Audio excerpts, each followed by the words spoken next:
Welcoming each and every one of you. Good morning, good afternoon, good evening. Salkadab Santa Snat. Just thanking each and every one of you from the youngest to the oldest for joining our Rez Talk of the Lhaq'temish from the shores of the Lummi Indian Reservation, west of Bellingham, Washington. Welcome each and every one of you. We're here at Freddie Lane Live on Facebook, and we'll upload our broadcast to my YouTube channel for our worldwide viewing audience. Haishka Siam. Rez Talk of the Lhaq'temish is a weekly Lummi community talk show of, for, and by the Lhaq'temish people. We are enrolled members of the Lummi General Council and in no way directly reflect the opinions, views, and or policies of the nation or its governing body. And all that speak hereafter publicly in our forum do so as Lummi General Council members as protected under the Lummi Constitution and our codes of law. At this time, we'll go live to our relative from Lower Elwha Lummi Nation near Port Angeles, Washington, for our opening prayer, to our virtual fire of our Lummi Longhouse Hall meeting. Mr. Mark Charles, my relative. Hammer, you have the floor. Hi, Skasiam. Good to see you again, my relative.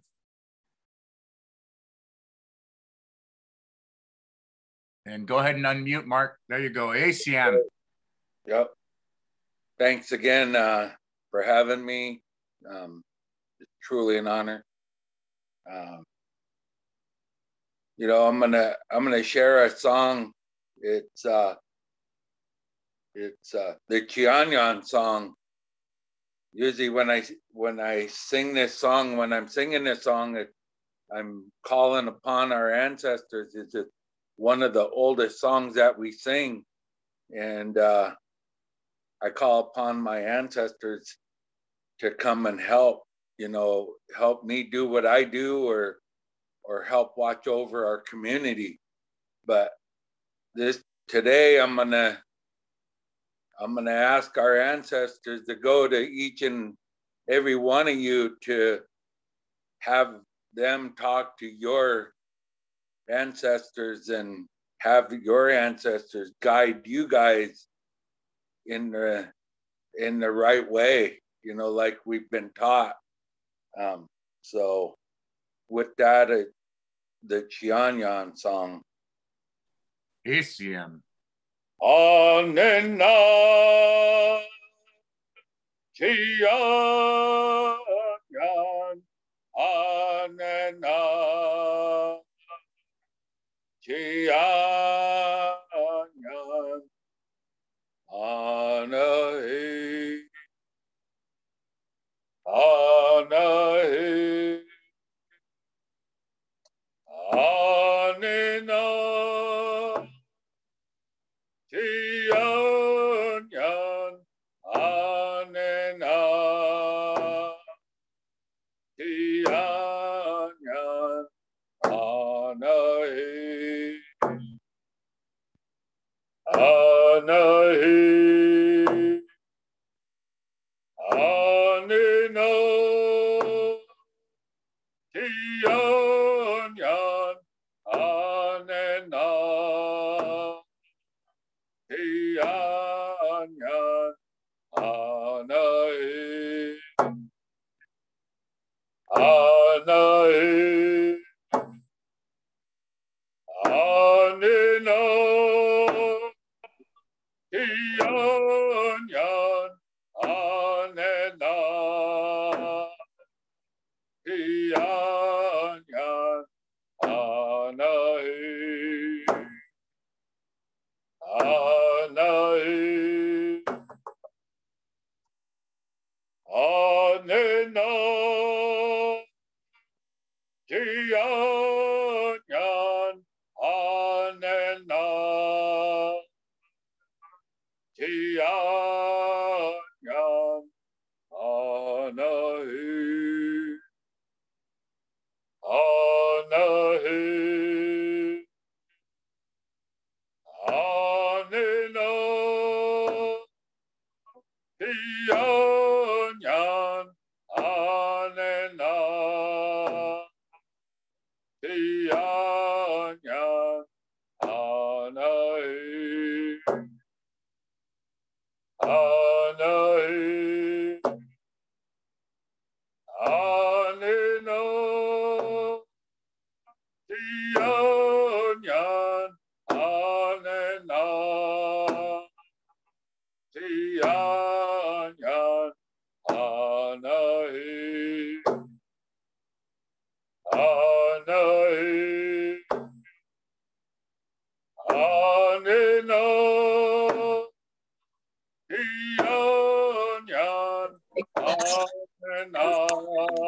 Comes in two colors, light and medium.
We do apologize. There was a somehow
Hutchinson, thank you.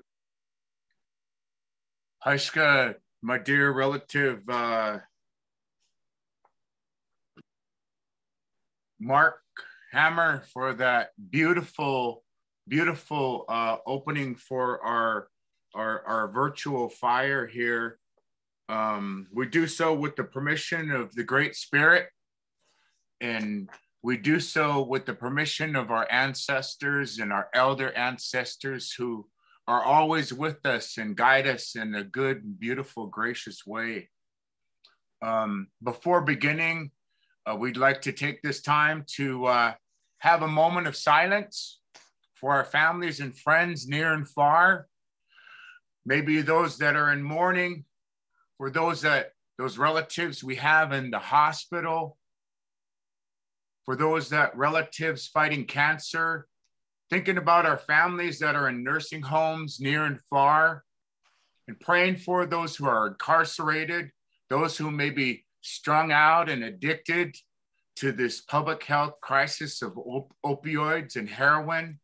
Let us remember them in a good, powerful way. Good thoughts, good words, good deeds. Just taking this moment of silence here, ACM.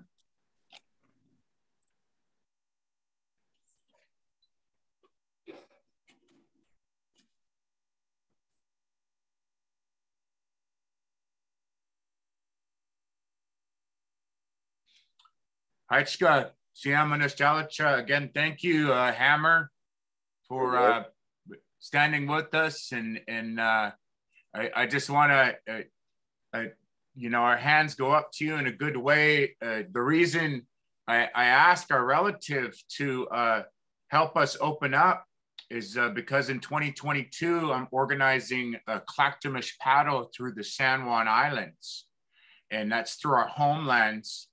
So this Saturday, we're hosting a planning meeting January 15th from 1 to 3.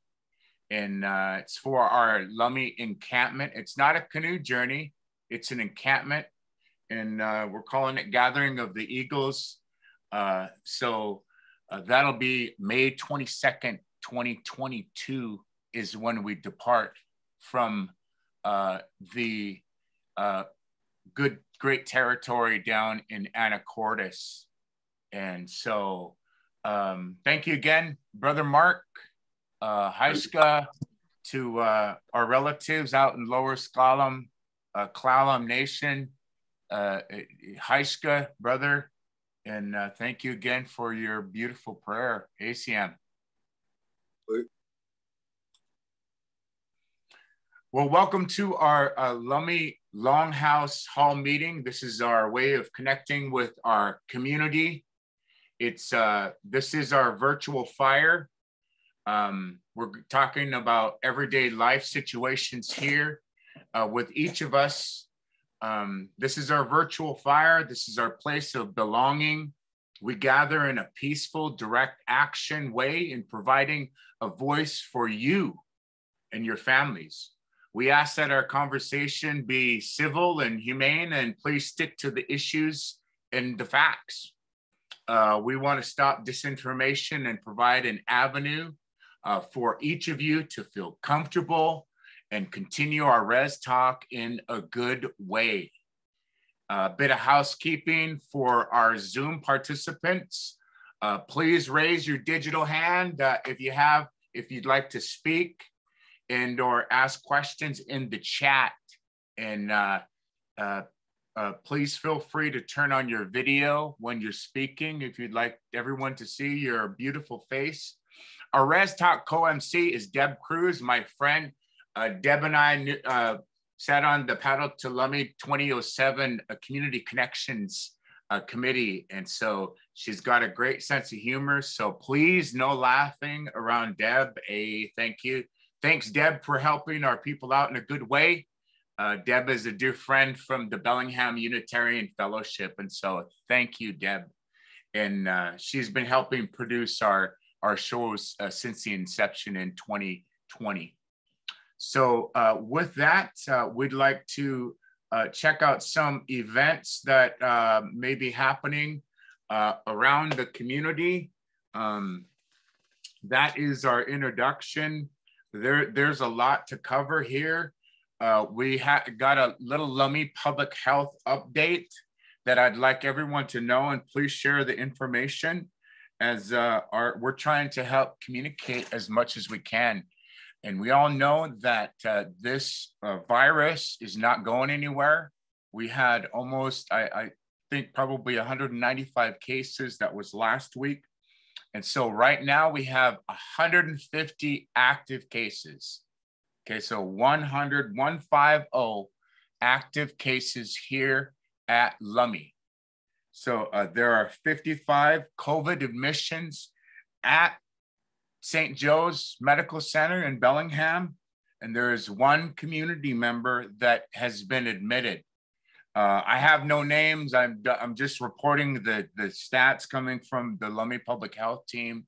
But I really hope that in the future we can get an official to come on and at least give us an update each week. As we know, the Omicron variant of COVID-19 is spreading rapidly. And so I don't know about a lot of you at home. I don't let people in my house anymore. I got my hand sanitizer right here. Wear a mask and just, really adhere to the safety protocols. I know I wanted to talk a little bit about the school situation and students that are struggling with their education at home.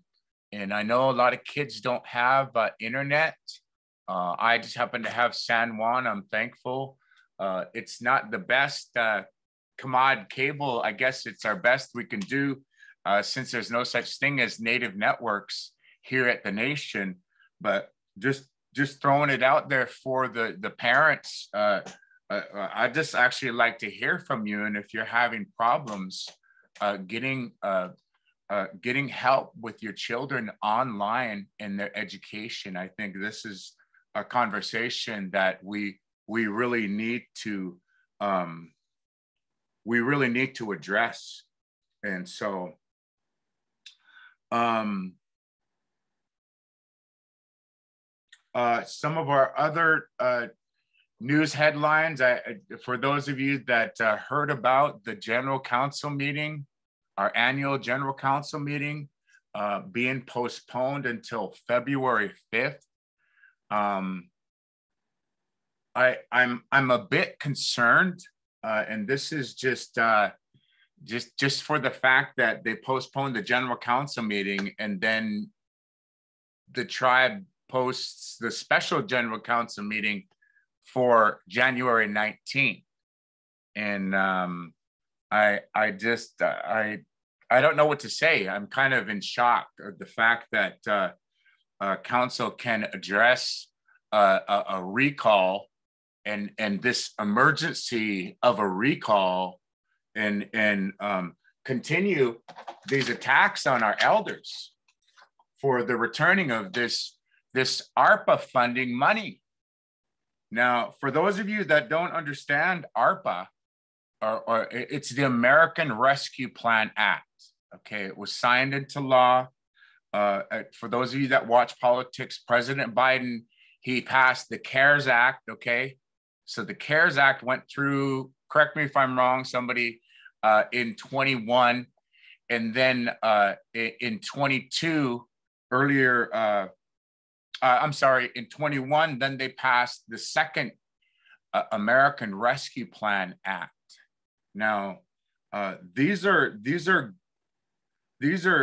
grants from the United States government, and so the tribe has already received these monies. I'm not one to address the fact that there's 36 million still sitting in a restricted account by the budget committee and the treasurer.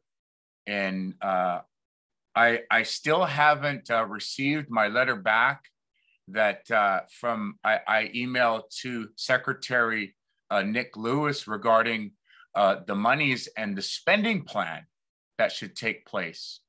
And with our nation in a public health state of emergency, there is still over 60% unemployment here at Lummi Nation. These are real life issues happening to the nation. And I find it desperately sad that our own attorneys, K&L Gates, or if they're just an auditing firm, I still haven't even, but they're basically harassing our people. And who gave them the right to harass our elders, our families, and with my cousin? I mean, she's 85 years old, ladies and gentlemen. She's 85 years old. My elder relative, our matriarch here in our Solomon family, And I just find it just offensive. I find it offensive that we would use tribal resources to ask to Indian give. They were vetted, they went through the process, but to Indian give, to give the money and then ask it back, that's like giving land. That's just everything that we fight for as Lhaq'temish people. And so I really I just really want to emphasize with our community that these harassments are unnecessary, and it's a really sad situation that our families have to be going through this in the middle of winter.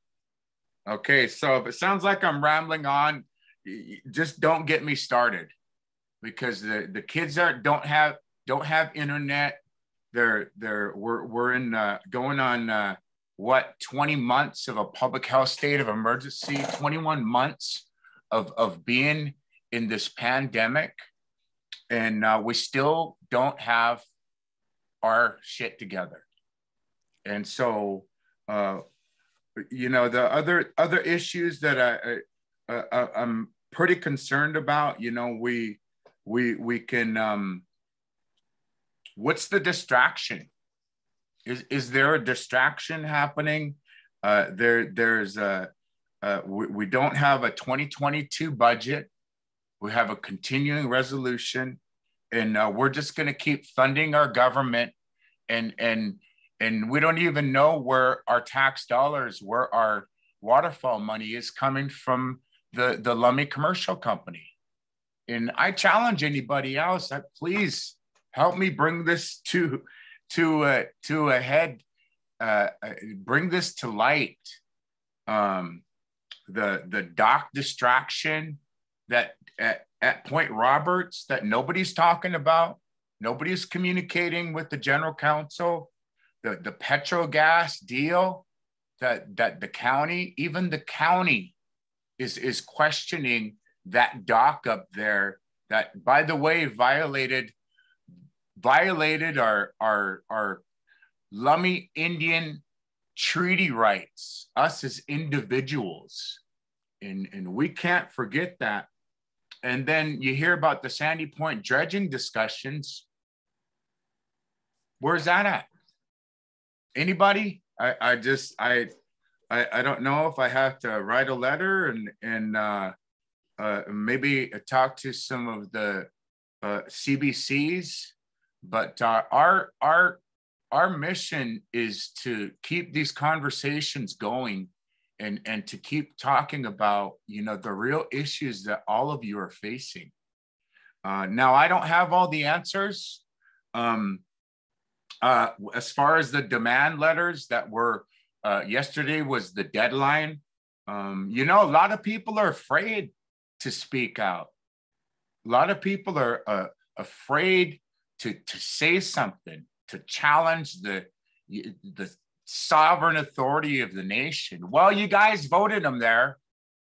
And Williams versus Green, as per Williams versus Green, back in the last century when it came up, the general counsel is just recommendation only.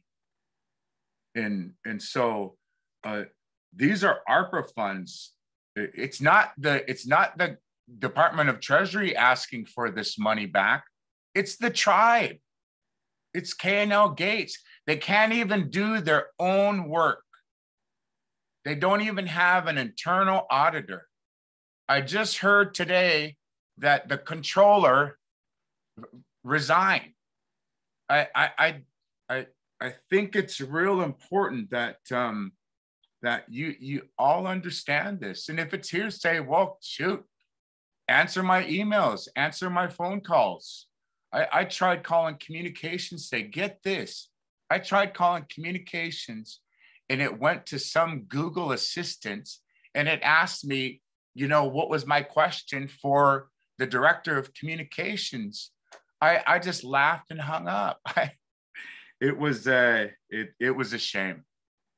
And for all those elders and families of these demand letters, you know, it's not your fault. It's not your fault. You were vetted. You received the check. And so, yeah, you were approved. And so I had a conversation earlier with my relative, and it was about the Constitution. And so it was with the Constitution.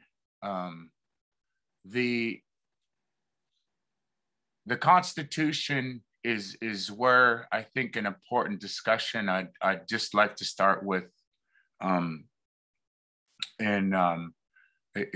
You know, for those of you that have read your Constitution and know your Constitution, just Google it, read it, take a look. But I'm just going to ask Deb. Deb's been helping me online on Freddie Lane Live. And so Deb, have you been monitoring anything online? And are there any questions? And I'll open it up. I'll open it up to the floor here right after Deb's done. Yeah, I don't see any comments online, but you do have a comment in the chat box by Jay Lane. You want to read it or do you want me to? No, I'll read it. Thanks. Just to FYI, the Point Roberts dock was brought to the commissions and they're scheduling a meeting with Economic Development, LIBC, Culture, and the Natural Resources Commission. Hopefully a community update will happen. If not, our relative will give us an update. And so thank you, relative, for bringing that to our attention. I know Irene, my relative, Irene Thomas, are you still on? I was going to ask you about the Constitution, and we've been working on this for quite a bit of time. Good evening, everybody. Kwaltelamat Sanasnat. I was contacted by Nick Lewis this morning asking me if I was still interested in doing a reviving the Constitution Revision Committee, which I've been on for quite a few years now. And the only thing that I can comment about it is that we met and met and met and met, and nothing was ever done, because the one thing that we all tried to have changed in the Constitution was to give the power back to the General Counsel. And every council that we have been working with since I've been on this committee does not want that to change. So it died on the vine every year, year after year. We'd always have whoever's in charge. Back then it was I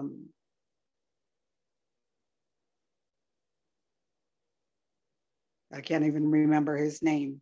Travis Brocky was the one that was in charge of it then. Now Nick Lewis is in charge of it, and he wants to bring it back to life again.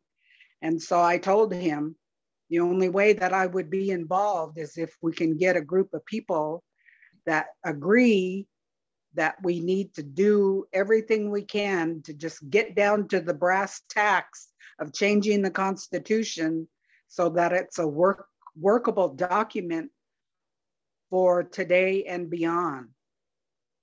And that means giving the power back to the people, because we've allowed the council to have all the power that they have had over these years and not listening to the General Counsel and really going by what it says that we may only recommend, which means they don't have to listen to us and they don't have to do what we want. they'll listen and they'll hear us, but they won't do anything that the general council is asking. And they're spending and spending and spending and paying themselves outrageous wages and not being held accountable for what their measurable outcomes are supposed to be when they're earning that money. And are they in fact earning it? There's a lot of stuff that needs to be changed in that Constitution. And the only way we can do that is to just sit down and make the changes that we want to see happen so that they can be put to a vote. So if any of you that are listening right now want to be a part of that process, get a hold of Nick Lewis and tell him that, yes, I want to be a part of the group that's going to make the change that our tribe desperately needs yesterday. Aishka. So Irene, just some quick thoughts with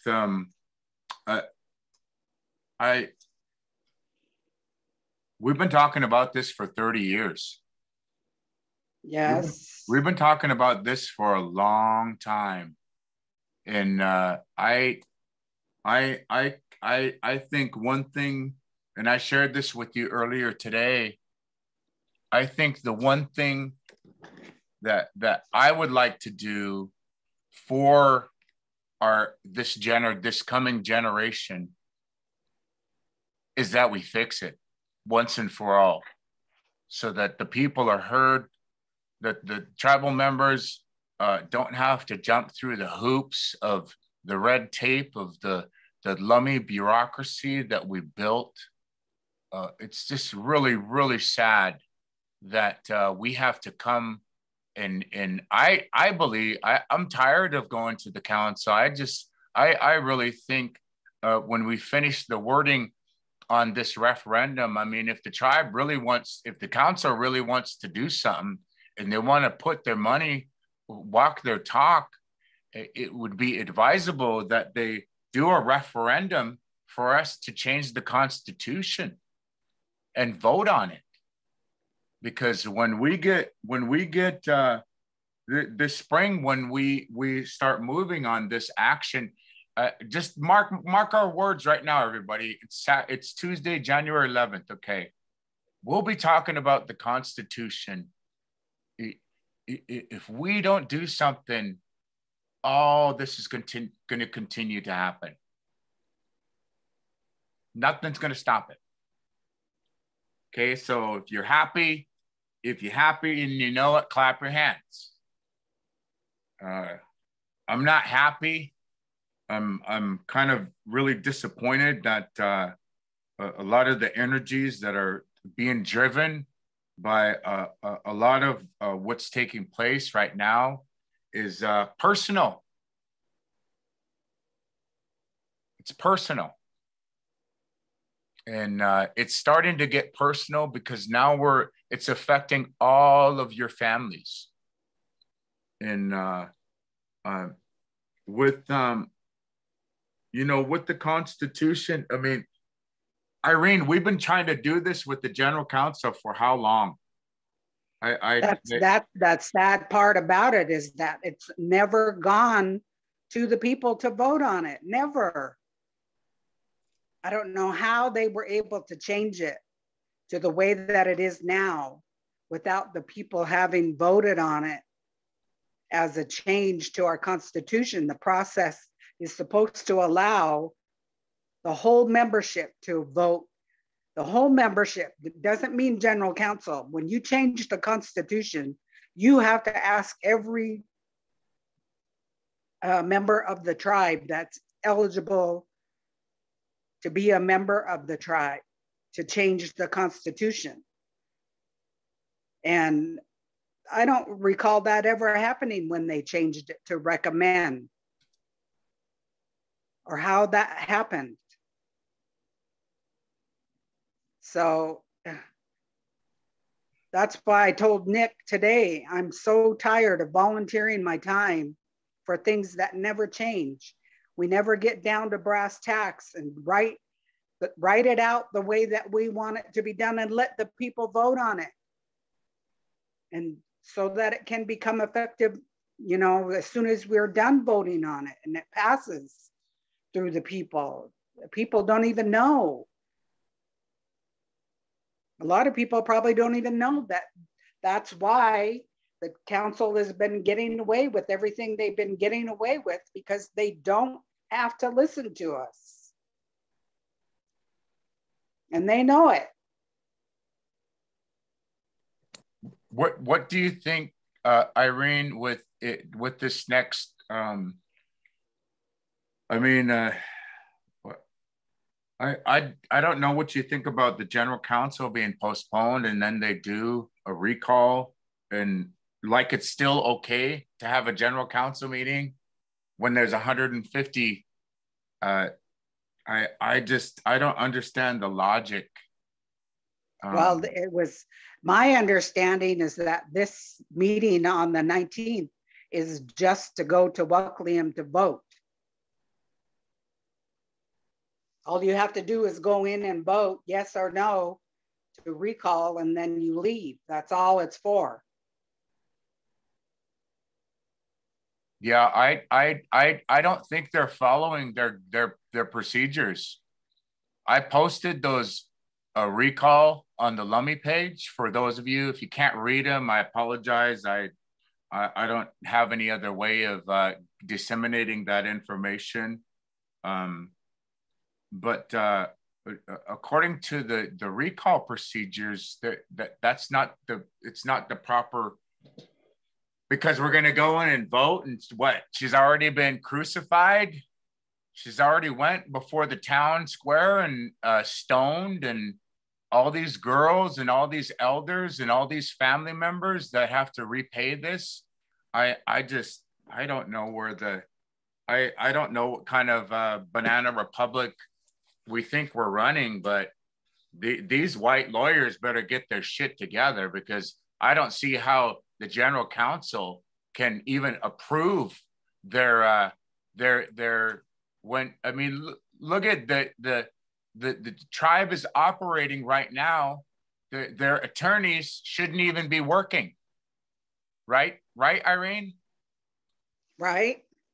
The attorneys shouldn't even be working, because, and correct me if I'm wrong, as per the Lummi Constitution in the bylaws, that the nation has to, the general council has to approve all the attorney contracts, correct? Oh, and they've told me this before, that all of that is just a formality.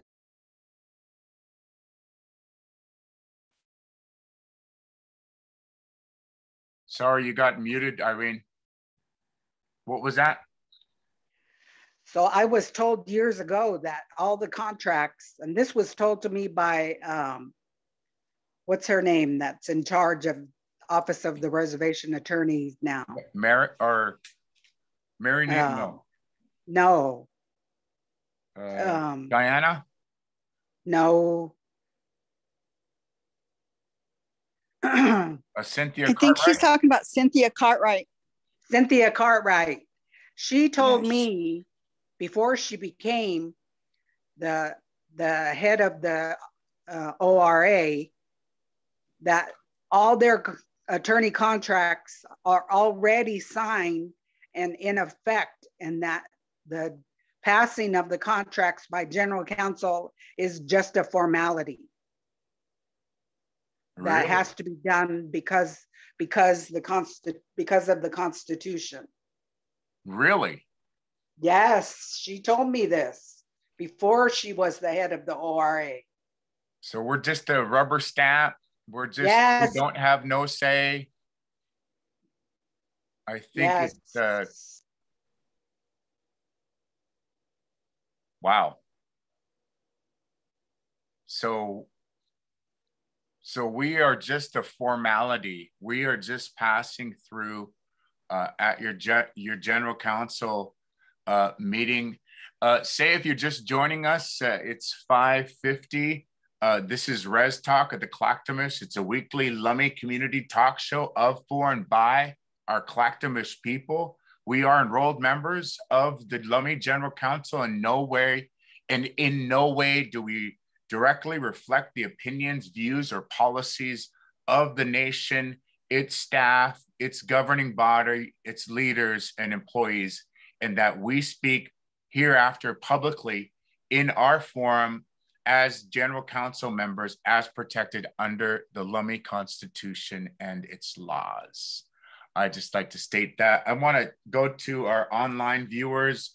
Jeremiah commented, everything is being censored.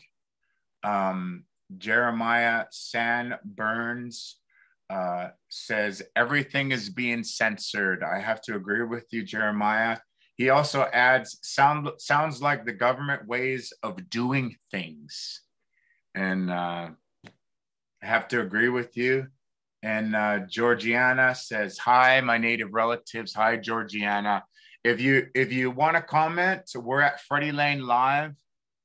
Please go on and leave your comment there. We'll read them all after our show. We're talking about our Constitution and our constitutional rights and the lack thereof of anybody protecting our constitutional rights. We are a sovereign nation. With the Constitution, so I'm kind of curious if anybody wants to chime into the conversation. You know, Irene, with our, do you remember back in the day, Irene? I remember this, Irene, and I don't know how it got changed, but I remember when before Council Mary Neal, our tribal member, was even an attorney. We had, who did we have, Irene? We had the lady that lived on Johnson. Ras Johnson. Thank you. And so we had to approve their contracts. Remember? Yes. And that was our legal counsel. And the general counsel always had to, and then all of a sudden, just in our lifetime, right? Then they brought in employees, and they were the Office of Reservation Attorney. I've always asked, how did that ever change? How come these attorneys that work for us? I mean, granted, I went to Chemawa. I failed the photography class and video class, and sometimes I don't think I'm that stupid to interpret our Constitution. But if you guys read it and you see where it says the attorney contracts or any attorneys that work for the nation, I just don't understand where we lost that, Irene. It's because of all the lawsuits that have been brought before the tribe against the tribe. And now they're starting to hire all these firms, 10 to 12 different firms that are doing different things, and we're paying them contingent upon them actually doing something for us. We just retain them. So our Constitution, as per that it's written, where it says the attorney contracts get approved at the first general council meeting, blah, blah, blah, blah, blah, blah, blah, in their interpretation, I just find it real difficult that the community, we as community members don't even have effing rights. We don't even have a fucking say.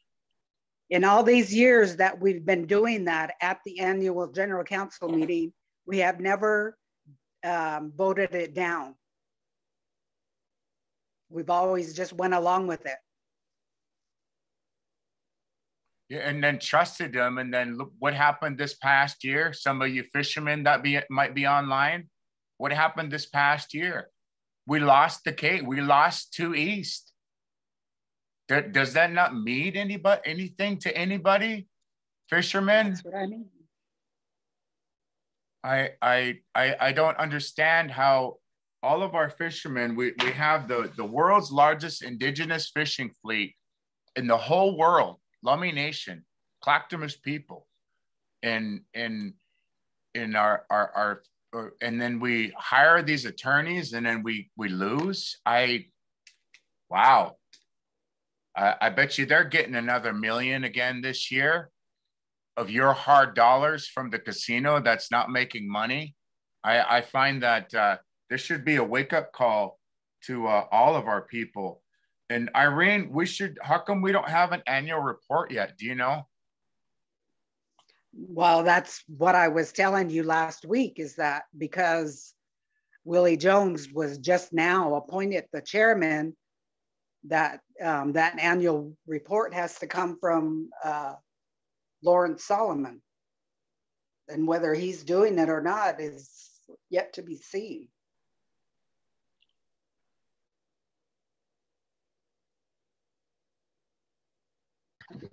Yeah, that's it's a serious question that I have to address, because we should have an annual report like by now. I don't know what people do that work for the tribe, or these program managers, or the directors. I don't think they're. I just don't know how. I can't even understand why we're not looking at the attorney contracts and why they're not being made available to us as per the Lummi Constitution. Well, they're supposed to be made available to us on the day of the annual General Council meeting, which means that if we actually had the meeting this past Saturday, that information should have been made available to all of us right now. I mean, a list of all the attorney firms that we have on contract should have been available by this last Saturday if we were to really have the annual General Council meeting on January 8th. So why don't we have that information available to us now so that we can review and answer our questions between now and February 5th? Why don't we have the annual report now so that we can review it and ask questions before February 5th, excuse me. Yeah, nobody thinks that we have a right to any of this information. That's what's so frustrating.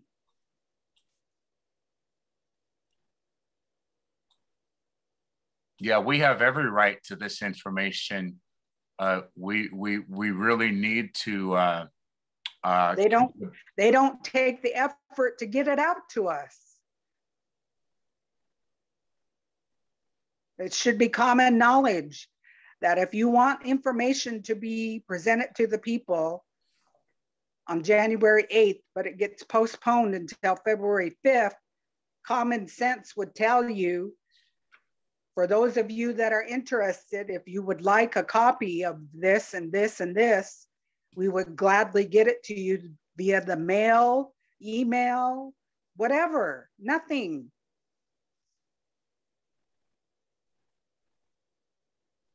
Yeah, it's pretty sad. I just want to throw it out there.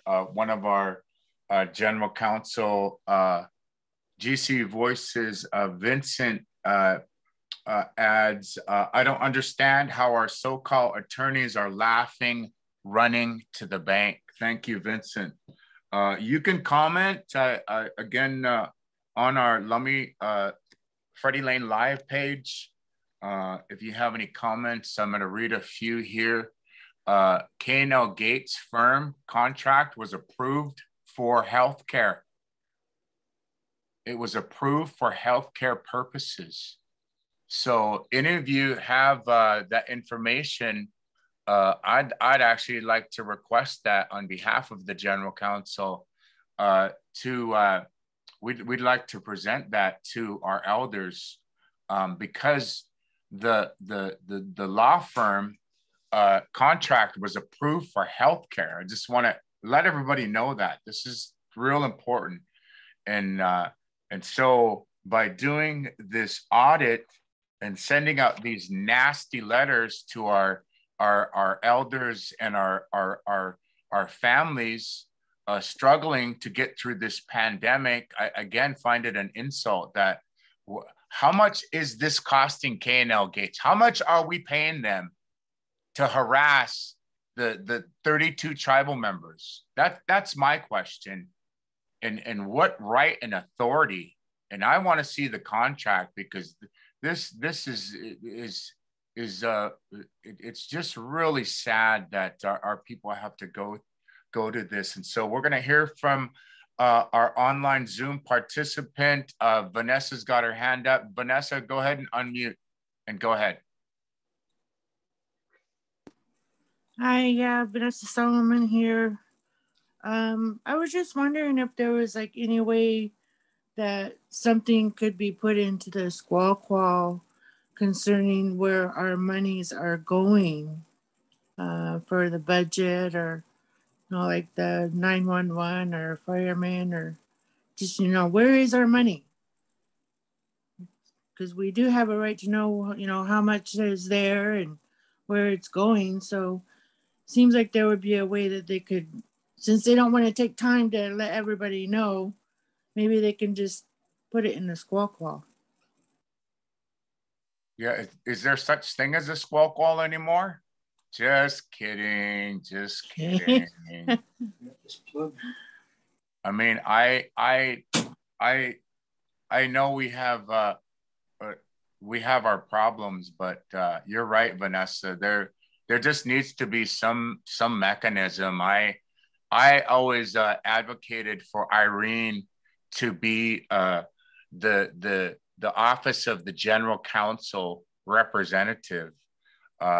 We talked about this on one of the first or the second shows, but just the idea of having Irene and another deputy general counsel officer, I don't care what you call them, but just let them go to meetings, let them report each week to us.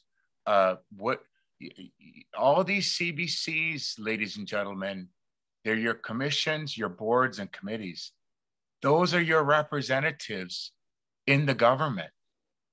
I have to say that I applaud the Natural Resources Committee, because they've been meeting here.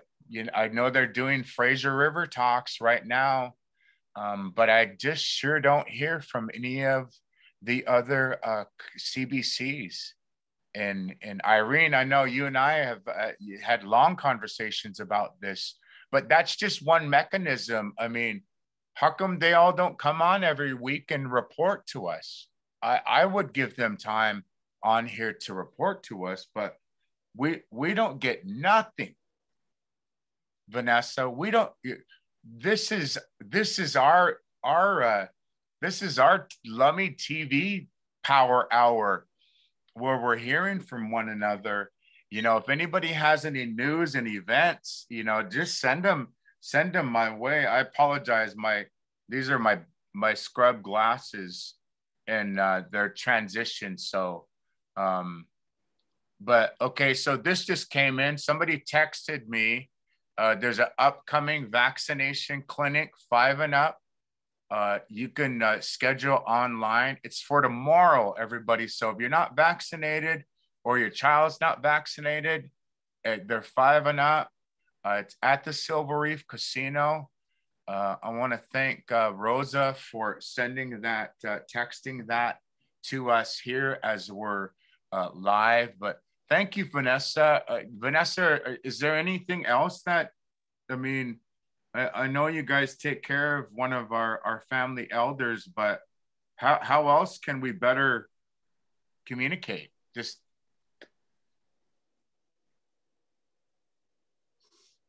I don't know. It's first time I ever did anything. I like to look at the squawk wall, and so does Mom Ruth. Try do. And yeah, when she can read it, but I don't know of any other way.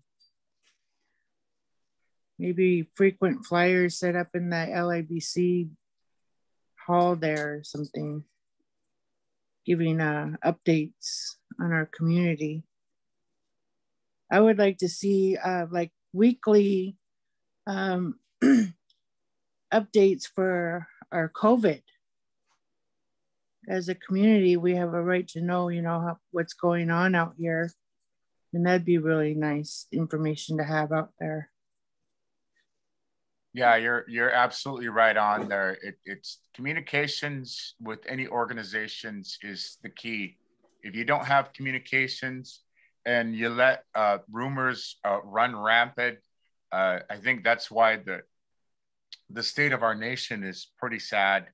And our communications, again, everybody, I'm not perfect. You're not perfect. It's not a perfect world, but at least we're trying to come to you every week. We'll be here every Town Hall Tuesday for you, of you, by you.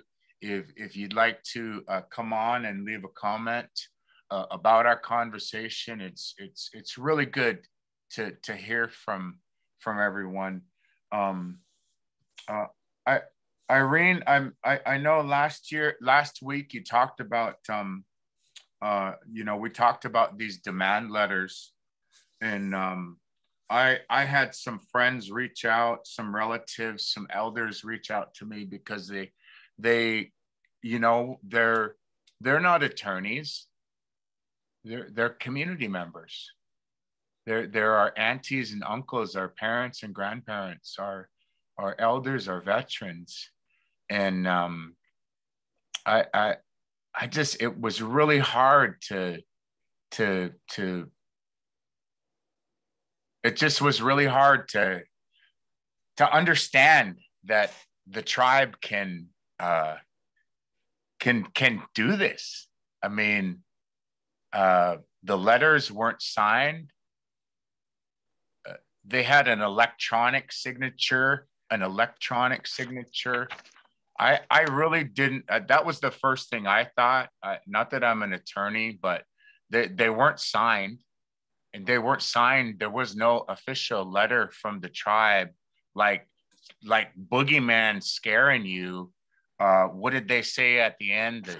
The tribe has the final authority on whether or not they're gonna effing come at you. Man, that stuff is that is so unprofessional. I just feel I have to call out our nation. I'm ashamed. I'm ashamed that our people had to go through this. But Irene, you're an elder too. I feel for you guys. Yeah, I chose not to even respond to the letter because I feel that it was the department that was in charge of its responsibility to deny or accept everybody's applications, that it wasn't my fault. And whatever reasons they're giving, it's too late. They're not going to get any money back from me, that's for damn sure. And, they just need to hold the people accountable that allowed it to happen. It wasn't my fault. I turned in the paperwork as required. Even my payment was delayed because I had a couple of things missing from my packet. So you had to have been vetted, right? They made you go back and show your deed and that you were the landowner and all that details, right? Yep. I had to show proof of my income. I had to have the lease. I had to have the application filled out. And that was it. We did it. Finally got all the paperwork in, and the following week we got the check. And that helps. During a pandemic, we're unemployed. Our families are struggling. This is the American Rescue. I live on a fixed income too, so that really helped my household. We're going through floods. Did you have something to add, Yvonne? Sorry. Yes, I don't understand what the letter was since I'm blind that went to the elders for, what is it, for return of money or check? It was for the rental assistance program, cuz. Oh my, okay. The rental assistance program monies was investigated because Kathy Pierre got investigated.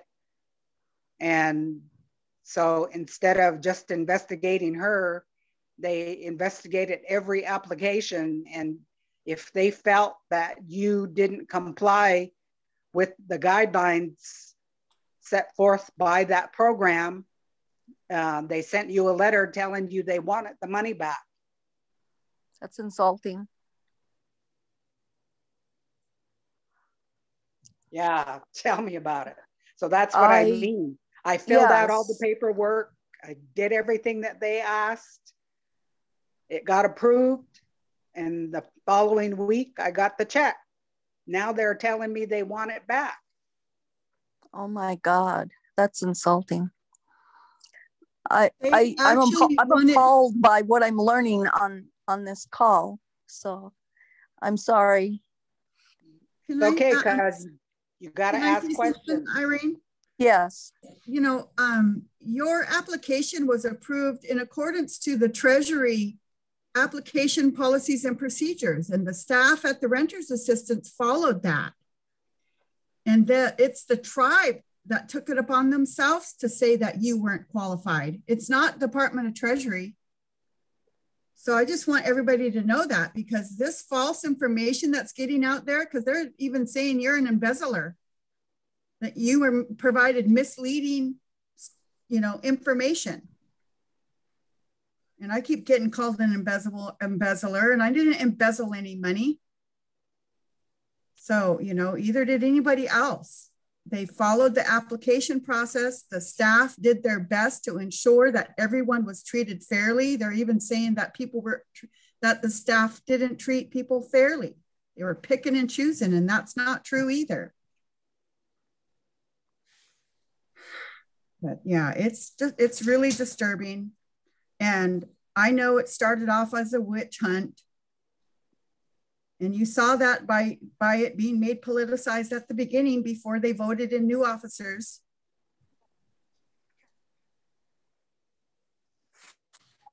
Anyway. I just think the whole thing is just a prime example how we allow attorneys to run us. They can make recommendations just like general counsel can, but they don't have to listen to them. In my opinion, just because they think that certain applications were inappropriately paid out doesn't mean that the council has to agree with what they think. If I don't understand why they're letting these attorneys dictate how they're allowing them to harass all of these tribal members that followed the guidelines according to what was specified in the application and to begin with.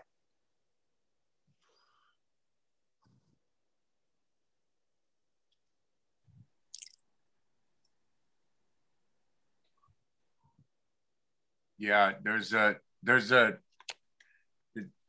larger conversation that I'm just reading some of our online, and again, you can comment online if you have any information. Let's see, Victoria asks, who has one of the letters? She'd like to see the language used.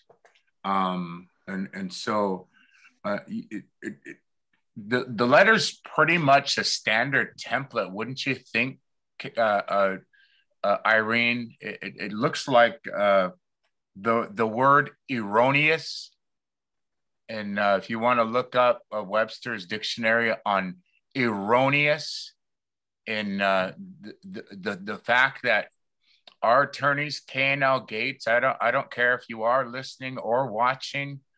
We are the people of the Lummi Nation. Remember who you work for, and that we have our own attorneys fighting our own people on a process that could have probably been taken care of internally, but the powers that be are making a political statement. And so I asked K&L Gates, where is the entire list? I asked the general counsel, where is the entire list? Why are certain people being investigated and certain people aren't? That's a question mark. I think you all can kind of figure on this whistleblower who started this whole conversation, and who can't take the heat in the oven in the kitchen, because when the heat's going to get hot, I just have to read you one of the relatives is attending college and was denied rental assistance as the funds were exhausted. Her school funding is on hold until the investigation is done. I don't understand how our government has come to a complete halt of services because of this investigation. Now, to my understanding, and for those of you that don't understand it, and I know Councilwoman Pierre's on here, with the fact that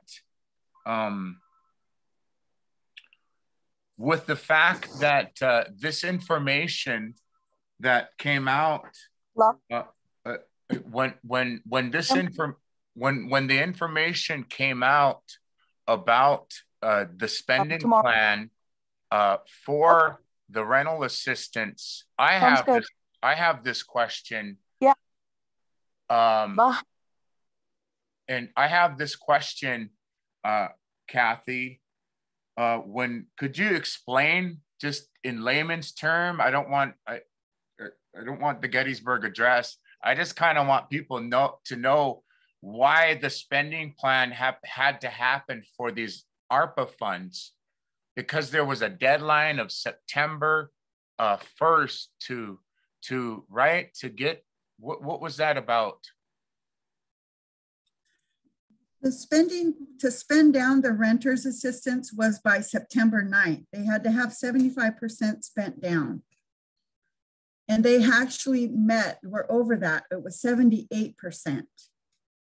And so if they had their applications in there, I'm not sure this tribal member's daughter's thing on how it didn't get approved or not, but no, they had to be 78% or 75% spent by September. Anyway, it wasn't supposed to go into, Department of Treasury was trying to gauge how many tribes were able to provide services to their tribal members. And if there were those that weren't spending, if they can reallocate it so the tribes could receive more. Because it was a whole new program. I mean, the Treasury, they were trying to figure out how to help the tribes. And, so it was a challenging process to get this up and running. So help our tribal members. Over 32. Go ahead. We served almost over 3,200 people. So, this program was beneficial and it helped our families. So. And so, Kathy, explain that with the process of the application. Okay, so the application was vetted by Lummi Housing and the Department of Treasury. Can you explain that? So when the grant came about from Department of Treasury, Diane, our housing authority person, was working with the other housing authorities across Indian country, and the Department of Treasury, all their guidance that we had to follow in order to receive that grant, they were able to hire an attorney from the housing authorities who wrote the policies, procedures, and guidance that were aligned with Department of Treasury. So that's what I don't understand, because according to the staff, they followed the application process. That's why people were approved. And there were very few that were not approved because it had to do with income guidelines. And so they had to be, you know, there was percentages, there was 20%. They wanted to keep like you under the 80 percentile poverty or median income guidelines. And there were very few that were in the 50 to 80%. There was a lot of our folks that were in the 20% to the 30, or 30 to 50%, and very few in the 50 to 80 percentile poverty level.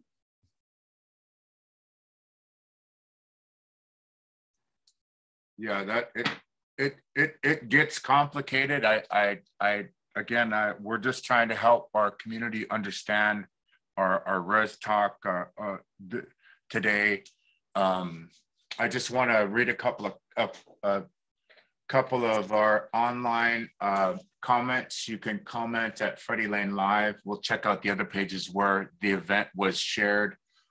Jeremiah says, remember, it's called LIBC for a reason. Business Council, or even LCC, Lummi Commercial Company. I guess the 49% outweighs the 51%. We are not allowed to ask questions or we will be shut down or shut off. Thank you, Jeremiah, for your comment. He also adds, time for us to get busy and pray to our Creator and to step in and make things that were done in secret to be revealed. And so Heiska, Georgiana says they just sent out a letter about everything going on right now, saying they could pick up packets about the investigation. And so there was apparently a letter that just recently came out, maybe it's timing, on the recall. And so we will do our best to try and address it. But so Irene, I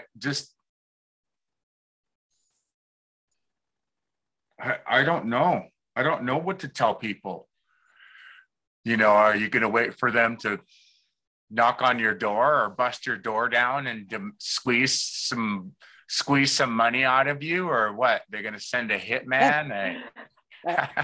That's basically what I'm telling myself is they're going to how can you squeeze blood out of a turnip?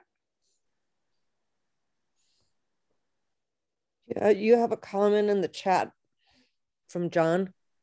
Okay, thank you, Deb. Let's see here. I don't see it. Can you read it, Deb? Yeah, the question was, what about the Dollar Tribe was rewarded for a detox for or people that are suffering from addiction? Yeah, that's a good question, John. Thank you for asking it. I hate to tell you this, okay, but do you remember when I first did the referendum? Remember in 2016, it was right before I got on council, and I did the referendum to get the, remember it was Cobell monies. Do any of you remember that? And I gathered 759 signatures, but that was Cobell money. Okay, so I'm just kind of giving you a point of reference of even what I went through and being on council. And so there was still $2 million left out of that money. And I of course, said we should give it to the people. Well,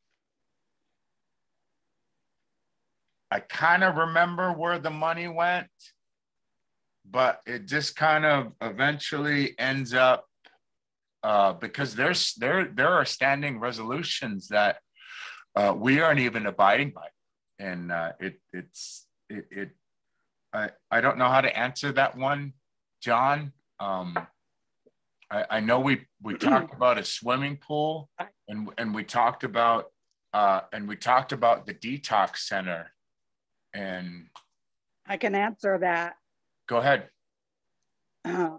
So yesterday I reshared a letter that was sent to the Lummi Indian Business Council.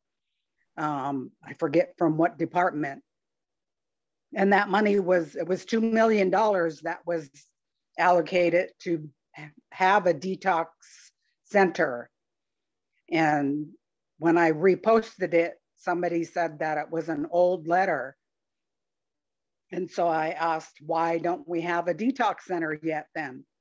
And I don't remember who commented, but they said that the tribe has to match that money before they can receive it. That's why it hasn't happened yet.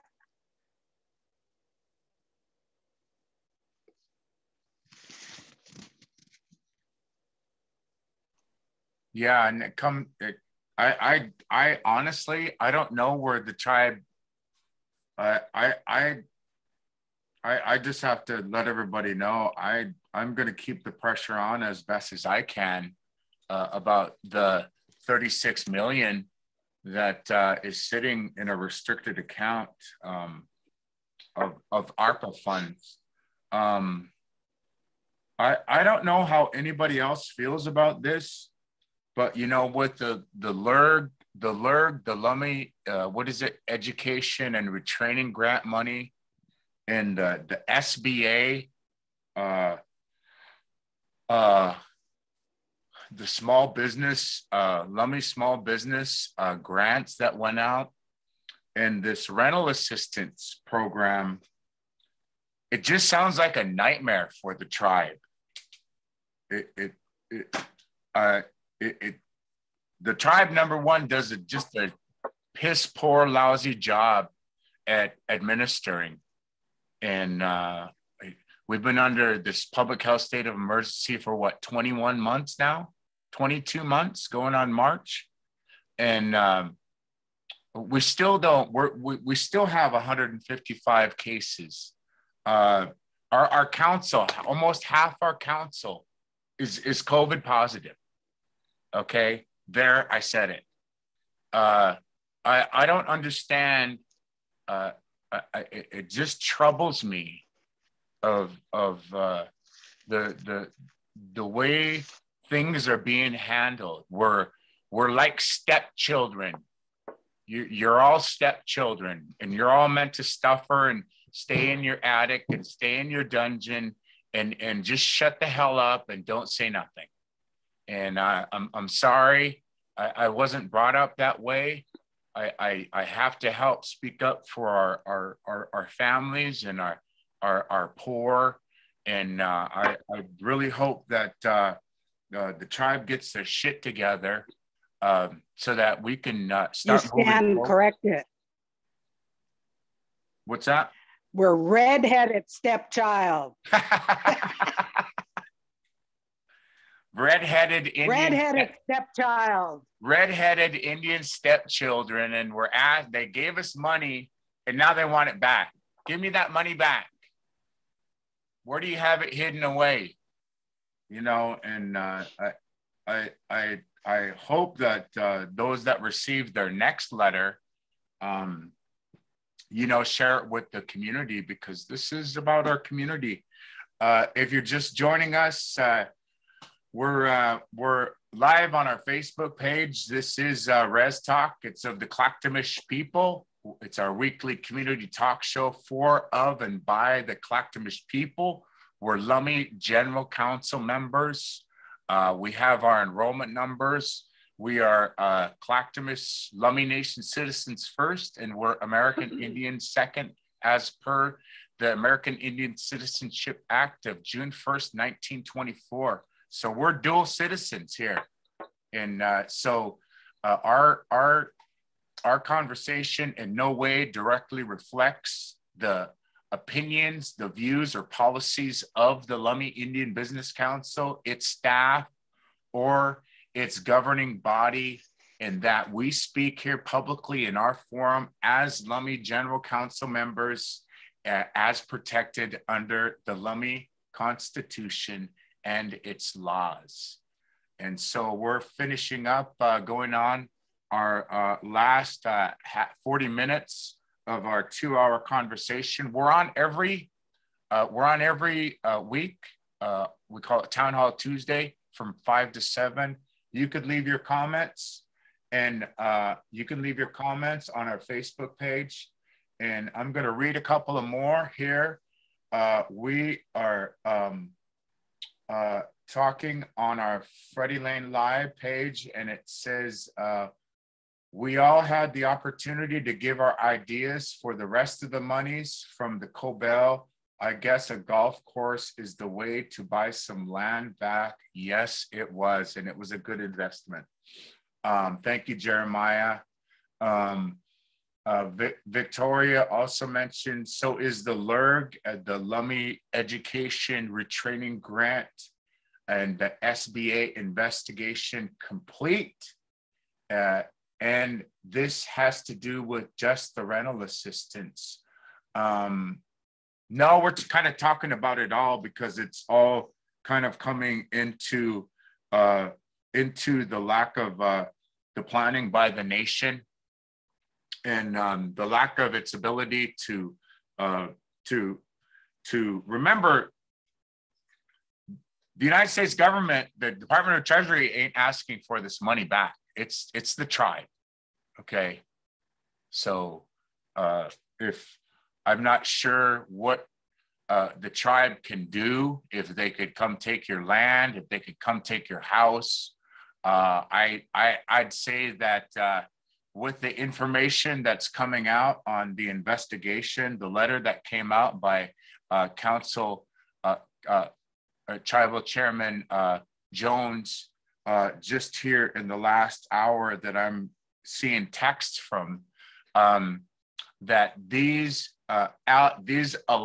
allegations, remember, they're just allegations of being investigated. I imagine this is the same thing. They're gonna go after each and every one of you that received any of these monies. My question, Irene, is, and maybe you can help me understand this, is how can they pick and choose? How come everybody never got? How come everyone's not being investigated? I'd like to see that list, and why. Okay, we'll just address the elephant in the room. Why another council member received the same rental assistance, and they're not being investigated? Okay, I said it. You know who you are. So businesses, the small business administration grants that went out, okay, I'm just letting you guys know, if it's under investigation by the tribe and they're picking and choosing which of you fireworks stands received money. Oh my God, some of our small businesses and fireworks received money. It's a fact. If you want me to find the list, well, why don't you ask our local tribal officials, and let's get that list out, and let's see who is and is not on the list and how much they received, and why is this a pick and choose of our certain community members. And so so I just say to that that if they're going to investigate a chosen few out of the people that received that money, and if some of the other council members, including Kathy, received that money and they're being asked to return the money, that they are more likely to be able to give the money back because they've been making between $40 and $65 an hour.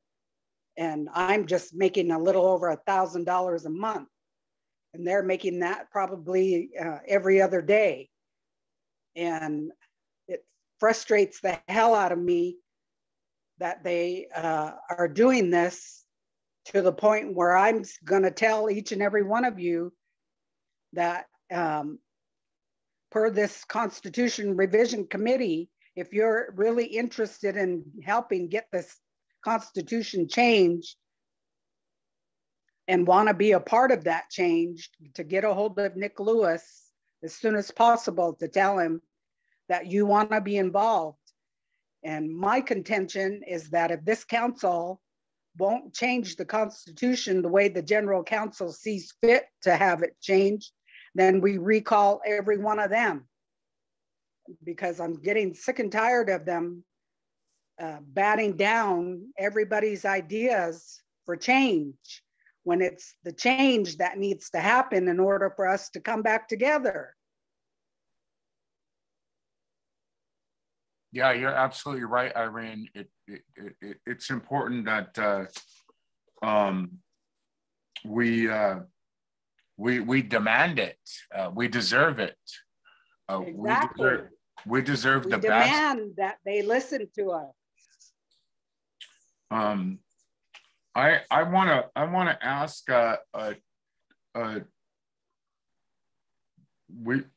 We've been talking about this for years, and for some of you younger tribal members who don't understand Williams versus Green, it was I was this young. I think it was in the 90s. I think Eldon explained it really well, but you have to understand this history of our people, because we've been fighting the same fight.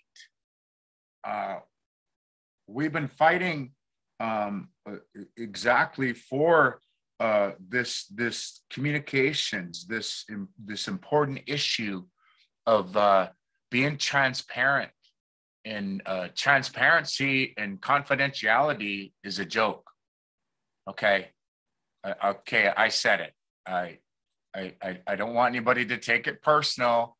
If you take it personal, I'm not sorry, because this is a fact of the nation.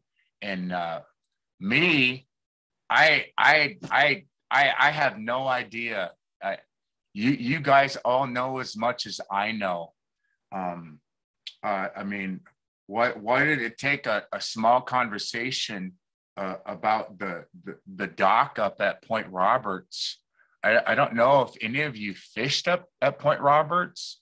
If you know that, I mean, for you young people that don't know, you might think I'm crazy. I don't care whether you do or not. I'm telling you real facts that my father told me, that our grandparents told us about how we still own Cherry Point. Slater Road, don't ever forget, Slater was a county commissioner. Haxton was a county commissioner. You ask Auntie Ernestine Ballou, she told me the story about when Haxton came and they bulldozed right through their backyard and their fruit trees. This is not some story that some of you smart asses think that we don't know what we're talking about.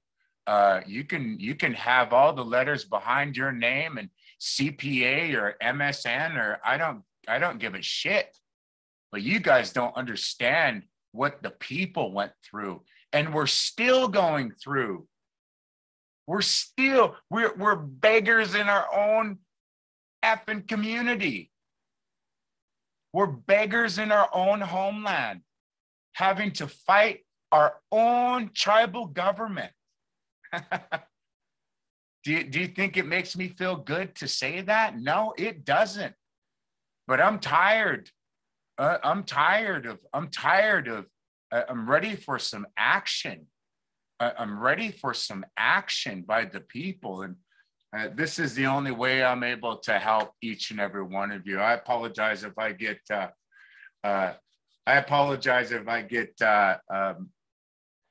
if I get, it's just really frustrating. I'm really. I gotta go, Fred. Okay, Irene. See you next week. Okay, see you next week. But I just wanted to bring on Eldon. Thanks, Irene. Eldon, you on? Did you have a natural resources update? I know you guys have been New Year's here, and we're getting ready for the fish that we don't fish no more, but at least we're still fighting for them.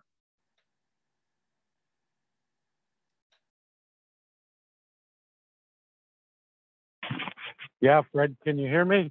Yeah, go ahead. Yeah, I apologize. They had a all hands deck virtual for the Pacific Salmon Commission, and there was over 100 of us on the call, but there was nobody. We had no leaders. We're all just listening to everybody breathe on the call. So, but you know, like Fred was saying, we still got to fight the fight. And, you know, I don't apologize for not getting on earlier, but there seemed to be some discussion about Point Roberts. And Point Roberts is really critical, not only to our community, but to our fishing community, because that's where the sockeye and pink salmon, chum salmon are all heading towards home, and the Fraser, which we used to share in the bounty of that, but because of a lot of issues, we haven't been able to get our share of our own fish, like our treaty says that we should be able to, but we're not being able to achieve that because of technical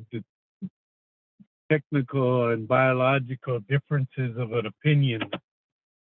That's one of the fights that we'll keep fighting. And, you know, it was real disheartening to see that the council had economic development do a study on a proposed dock on the west side of Point Roberts. And, you know, I can imagine because of the COVID, they're looking at different avenues to get back to the lower part of the United States, but also to expand in tourism, because they, you know, really see that they need an influx in revenue for Point Roberts because of its isolation that was identified through COVID.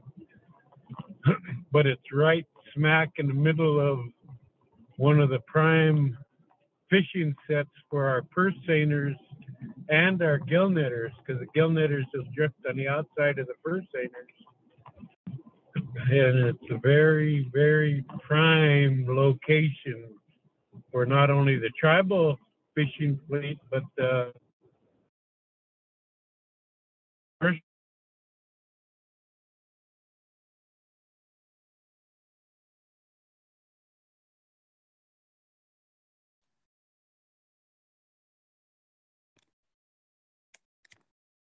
Kind of lost you there, Eldon.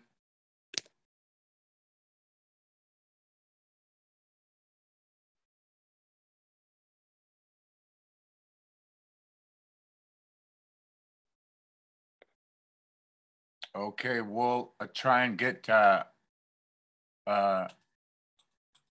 Natural Resources Commissioner Eldon Hilaire back on. Anybody have any comments? I'm just gonna run down through anybody on our Zoom. These are our last few moments here. We've got about 25 more minutes.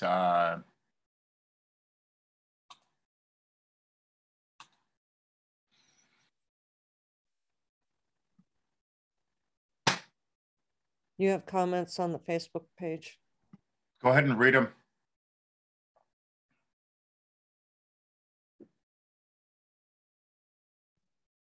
Okay, not trying to ruffle. Okay, Not trying to ruffle any feathers, but this has been going on for since the 1980s. Our tribe got a whole lot of money. And when the BIA said they were coming to do a visit to see how the money was spent for housing and home upgrades, our tribal contractors or employees went from house to house, delivering blankets. I also said what I said. Thanks, Jeremiah. Is that the one that you were reading? Deb? Yep. Okay.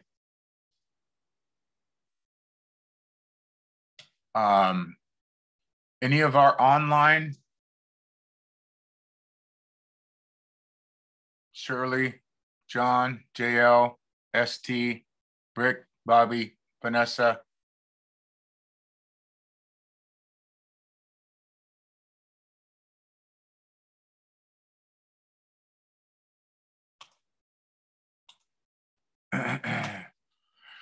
Well, again, we have again in our Lummi public health update, we have some serious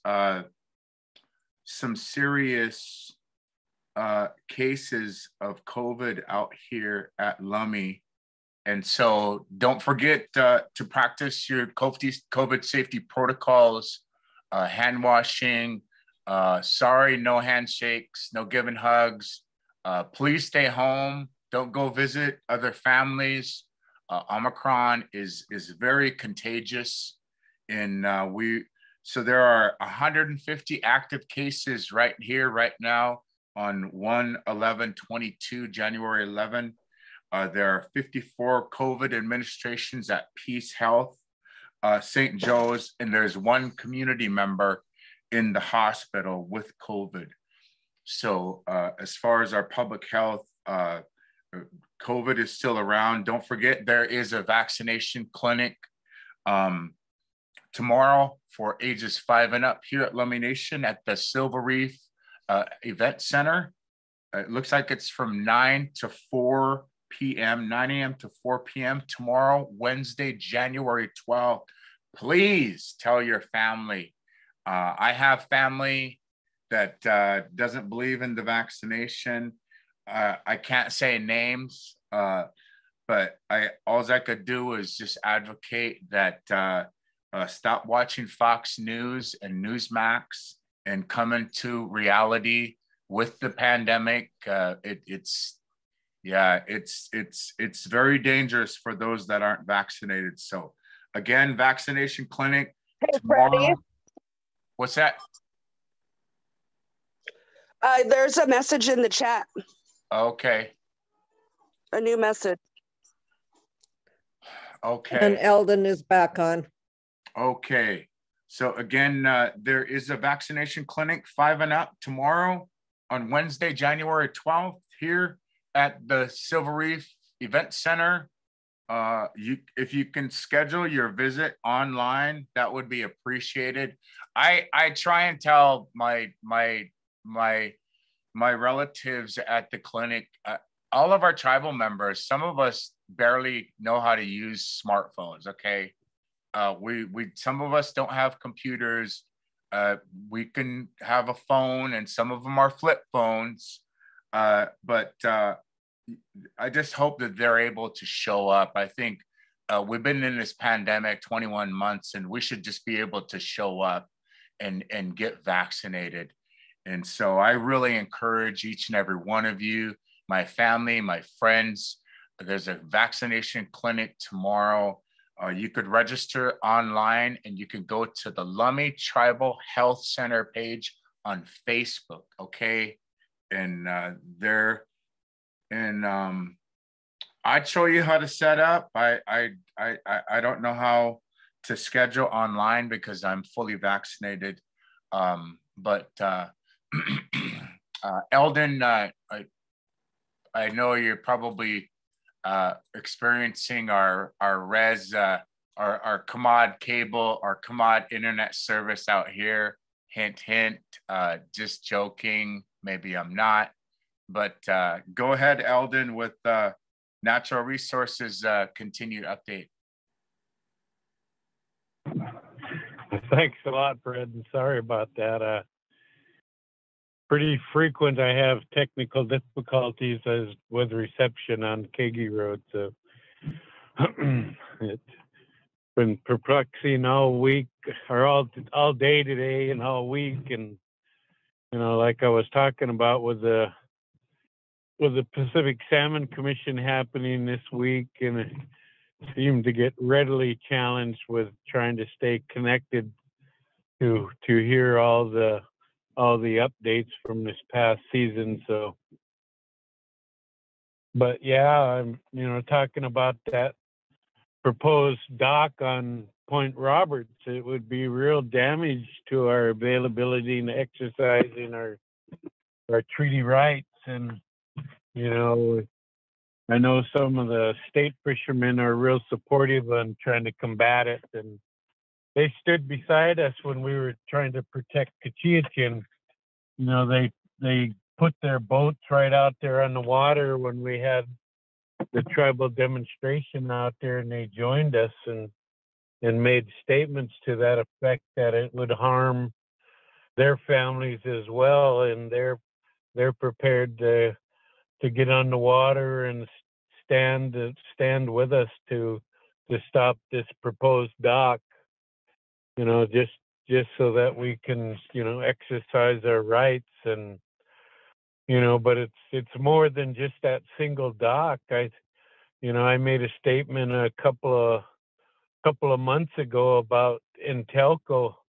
As much as I feel for the families that were supported by Intelco, now that they're no longer existence, that should be the same thing for that dock. And from what I've heard, some of the tenants in that facility are being charged with clean air and clean water charges because they expanded the utilization beyond what the smelter, the aluminum manufacturers were doing. And I tried to warn a lot of our tribal employees and elected officials that those people coming into there were going to expand, and that's readily what they did, unknowns to the regulatory side. But glad Whatcom County finally caught wind of it and start putting a halt to that expansion. And I'm hoping that the Lummi Nation is finally going to recognize it and do away with their agreement with those people, so that they can really get up in arms against that dock. Because my opinion is that dock should be removed if Intelco's not in existence anymore.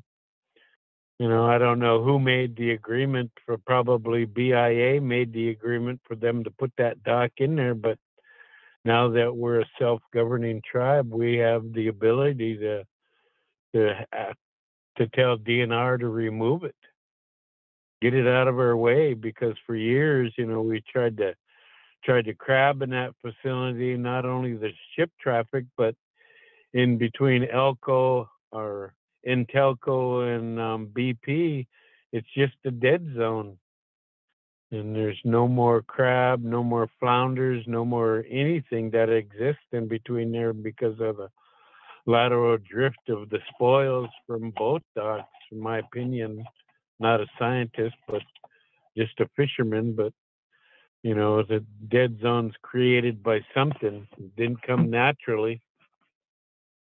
So I just wanted to bring that to the community's attention, and thank you, Fred, for giving this platform for us to voice our opinions on a lot of things going on in our community. I know my new challenge is remote learning for my grandchildren, who we have permanent custody of, and we got the iPad equipment before they shut down to the delivery, but we found out that our CenturyLink internet wasn't enough to support a lot of the apps that they're going to need to use for tomorrow.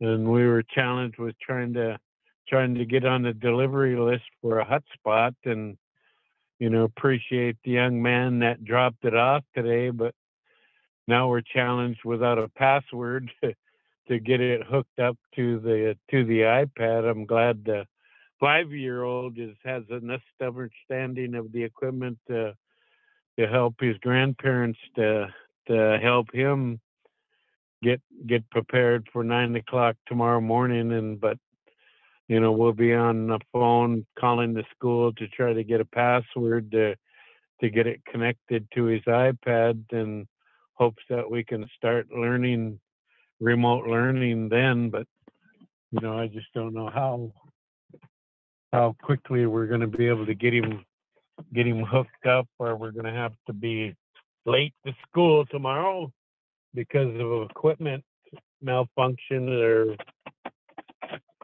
But I just want to thank you again, Fred, for helping us voice our opinion. And I did get on a little bit, and you were talking about Williams versus Green, and the 3-court appeals and our 3-judge appeals in that case, came down with a decision that general counsel's only voice that general counsel has to counsel is the electoral process. So it's our vote is the only place that our voice really counts, and it's really been demonstrated that we can only recommend, and they can decide if they want to hear our recommendations or not. And unfortunately, it seems like it's the not opinion for council as of late, and hopefully we can change that through the electoral process when that comes around again. It's going to be my vote for change, that's for sure. So thank you. Yeah, we were talking about the Constitution earlier, Eldon. When I got the letter back from Secretary Lewis, and he sent me Title 28, I want to ask you, as the former treasurer, if they got 26 million, okay, and there's a continuing resolution, I mean, don't they still have to come up with a 2022 a plan to spend? How are we even spending money that we don't even know if we have, Eldon? From the waterfall, from the lack of meetings with the Lummi Commercial Company, with how great the store is doing up at 260. I don't know if you guys know, or if any community members knows, or maybe I don't have the right last name. But how does that work, Eldon? How far can we do a CR and not report back how get a report on how terrible our casino is doing and not meeting its 2021 projections? Yeah, and that's kind of the challenge is that we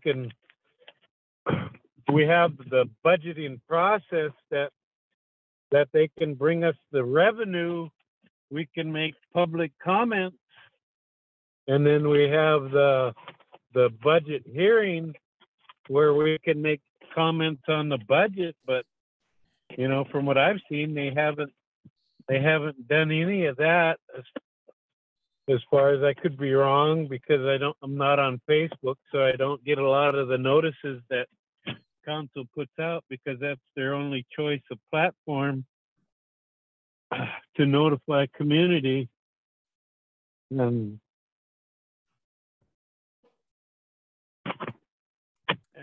from what I've heard is that the budget committee has been put on notice that they can't share any of the information that's been shared with them under confidentiality. CR, if it's a true continuing resolution, then it's using the first quarter of last year's approved budget and nothing else. And only way they could put in put in that money you're talking about would be that it would have to be through the process. And so it's not a true CR.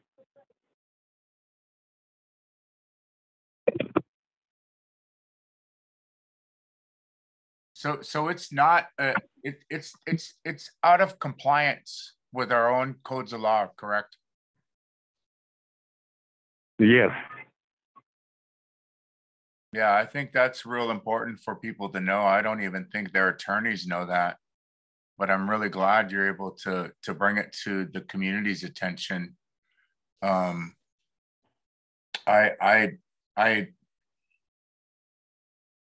still have questions about Sandy Point, and maybe you can or cannot talk about it. But are they still trying to get? Is the Sandy Point Improvement Company still trying to give the tribe $4 million to dredge out there, or do I have my numbers and gossip? I get my gossip from the Gossiping Clams, just so you know. I know you. Oh well. But what's happening at Sandy Point dredge? Anybody talking about that?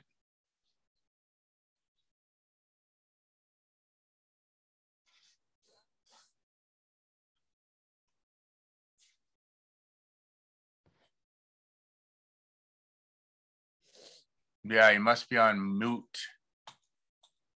Or you must be up, and we lost his call, but these are Shirley has a comment. Shirley has a comment on Petrogras. Okay, these are our comments coming up in the chat. In the chat, printed the article and the resolution on Petrogras. I've read them. Troy did. Thank you all for sharing. I've seen someone on Facebook ask if you can summarize that. I would appreciate to hear what happened on your post from the first time. I seen some sort of general counsel public transparency, and then she had a comment and ran into a dead zone. Okay, appreciate listening. Thank you, Shirley. Let's see, there was another comment about this was just sent to my messenger. This was sent to my messenger. LIBC going to do, what is LIBC going to do for emergencies preparedness, flood disasters, and if there are going to be more floods? Lots of people still need help, and planning won't help with anything. And so that's for our planning officials. I have to give a shout out to Chief Norb in Rompin Ron and Steamer and all the crew, Angel, and their just entire team for getting us through this past month with the floods, with the snow, and then with the storms. Also, always have to give a shout out to our friends at the Commod Squad. Don't forget they have food bank every Friday, and then at 12:30. And then I believe next week, Friday is a Treaty Day holiday, so they'll be adjusting some of their hours next week. But am I missing anything else, Deb?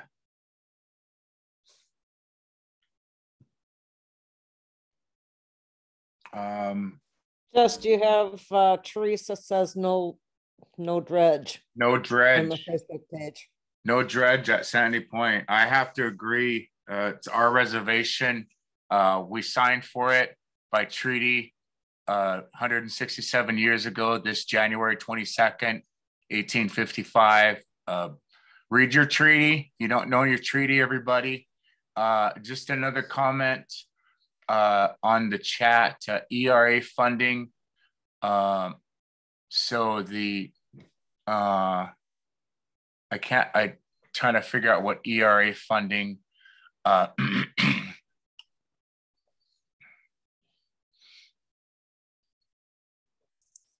Emergency rental assistance. Oh yes, the emergency rental assistance funding was to be ending by the grant period of 12/31, December 31st last year, with 75 to be spent down by the September 21, unless guidelines extended this ending grant period. The small business and education retraining funding through the CARES Act ended on the 31st of last year, with additional funding approved through ARPA until 2025. So those are great to know. Thank you.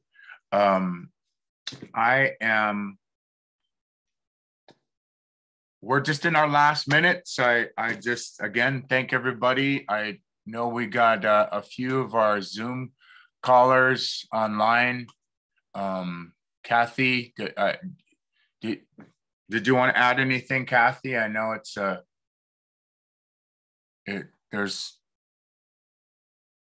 there's a recall coming up, and I guess I just have to give you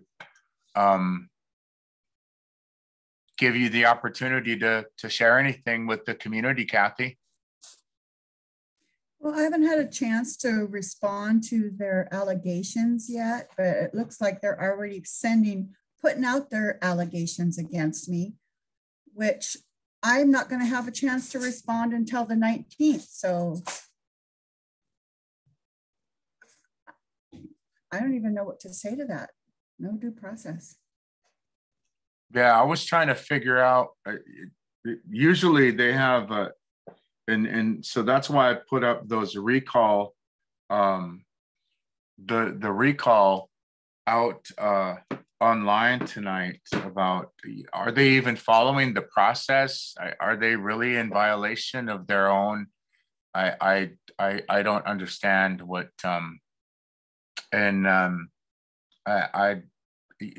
is this going to set a precedence of all the other tribal members that received that letter, and are all those tribal members, are they going to go through the same process? And so I don't know. We can postpone the annual general council meeting, but we can have a general council meeting to recall Kathy. I don't know what to say. That's the way the Lummi operates, and so this is the way we'll continue to operate. And so again, well, this has been Rez Talk for the Lhaq'temish. This is our town hall. We'd like to thank all of our speakers, community members who've taken the time to be with each and every one of us. Haiska, thank you.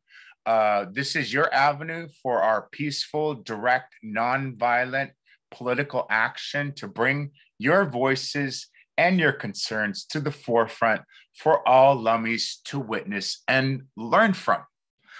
We are in this together. Let's all continue to come together weekly and bring awareness and the truth and community conversation, so we can have a little bit more transparency here at the nation, at the highest levels of Lummi government. Good night, everybody. God bless. And hey, I'm really glad we're keeping this under 2 hours, because it takes a lot to produce this, to write this. I want to thank Deb. I want to thank everybody that's joining us. We had over 22 members on our Zoom call. You could Zoom in anytime. If you have any questions, any suggestions, if you have any news that we could use. I, again, tried calling Lummi Communications today to see if somebody could possibly come on and at least share some events of what's happening around the Rez. And I just couldn't get a hold of anybody. And so David wasn't in the office. I think we could do a better job. And I hope all of us as community members can continue to come together, continue to talk. Our world is not a perfect world. We still have 63% unemployment. We still have a lot of tribal members without running water, without propane. We still have a lot of tribal members without jobs. We still have a lot of tribal members concerned about our casino and the business, and so this is all for you. And I'm just a member of the team, and I really love each and every one of you. And want to add anything, John? Yeah, I was just going to say, don't forget the addictions out here. We got that pandemic of all these addictions. You know, the homelessness, the addiction to, that new fentanyl, that's killing our loved ones. That's why I asked about that detox center. If we did have funding, why aren't we making sorry to carry on, but why aren't we making an emergency detox center? That's all I got. Thanks, Fred. Yeah. You might want to repeat the answer that was given for that about the matching funds. Yeah, the matching funds. Because I don't know if John was here when Irene answered it. Yeah, but I know John was on listening, and really appreciate you, John, and all the good work of our relatives.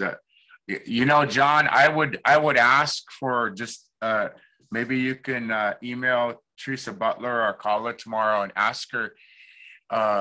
There's a public health state of emergency resolution that we did.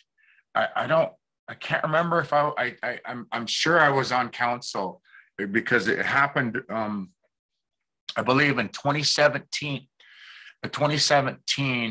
and we discussed the public health state of emergency on the heroin, the opioid epidemic. And you'd think the tribe would be putting together the plans to tackle this crisis, this public health state of emergency, like they tackled COVID. I just want to say that I don't know if they need help creating a plan, or if we just don't have enough people to create a plan. But I think if we tackled the opioid crisis like we tackled COVID and are mitigating it, I think we can really move mountains and do some good for the community. So good night, everybody. God bless. Don't forget vaccination clinic tomorrow at the casino from 9 a.m. to 4 p.m. Wednesday, January 12th, 2022. And then we have a canoe journey meeting this Saturday from 1 to 3. And then catch us next week, Town Hall Tuesday, right here with Rez Talk. Good night, everybody. God bless, and we will see you down the road. So, Haiska, love each and every one of you. ACM.